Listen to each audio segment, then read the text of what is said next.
Ayan, so what's up guys? Ngayon magluto tayo ng budget-friendly na ulam na less than 100 and masarap pa din naman.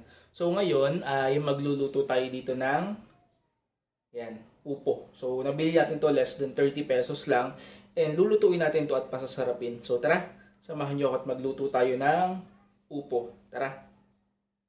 Ayan, so ito nga pala yung mga ricado na kailangan natin. Sibuyas, bawang, tapos ground black pepper, soy sauce, oyster sauce. Tapos meron din tayong pork dito.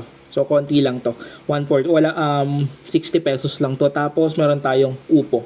So una po natin gawin, syempre palambutin po muna natin yung ating mga meat. Ayan, so gisingin lang po natin siya sa sarili niyang mantika. Ayan.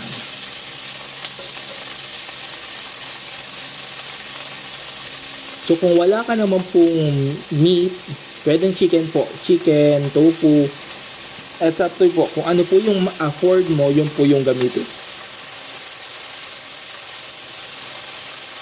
Ayan, para po magkalasa na, naglagay na po tayo ng konting patis at paminta sa ating mga meat. Ayan, so kapag ganyan na po, medyo brown na, ayan, naluto na po, gigisahin naman po natin yung ating sibuyas at bawang. Hindi na po natatanggalin, diretsuhan na po yan. So white onion po yung ginamit ko dito kasi yun yung nakita kong available, so yun na lang yung ginamit natin. Ayan, so isama na po natin yung pork sa paggisa po dito.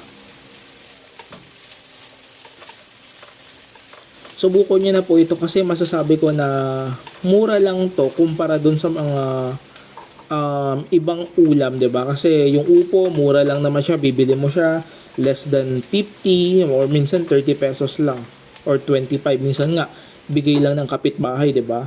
So ilagay na po natin yung ating soy sauce, tapos ilagay na rin po natin yung ating oyster sauce. So ganito po yung ginagawa ko para manuot na po yung mga soy sauce o yung mga ingredients sa ating meat para maging malasa po. Bago po natin ilagay yung ating gulay.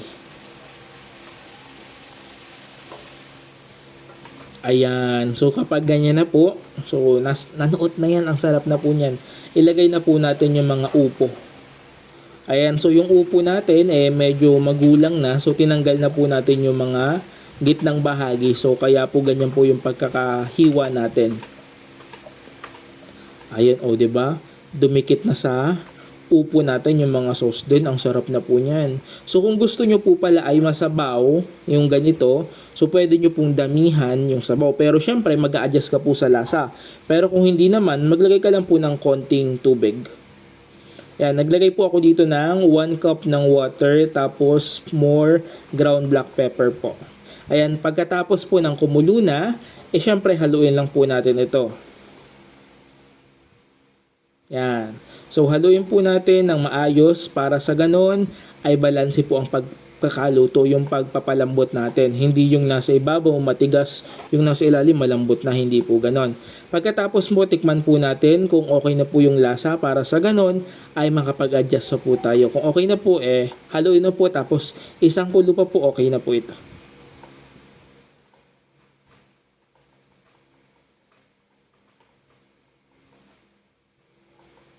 Yan, takpan lang po natin uli. Tapos kapag kumulo na po, konting halo na lang and then handa na ang pagkain, handa na ang kanin at kain na po yan.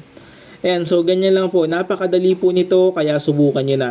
So meron po ako nakita sa rep na bell pepper kaya nilagay ko na din, pampabango po ito. O diba? Ganyan lang po.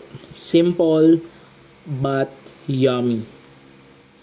Ayan, so kung nagustuhan nyo po itong video kong ito, huwag nyo pong kalimutang i-hit yung like and subscribe button sa aking YouTube and follow na rin po kayo sa aking Facebook page. So maraming salamat po and God bless you all. Bye bye!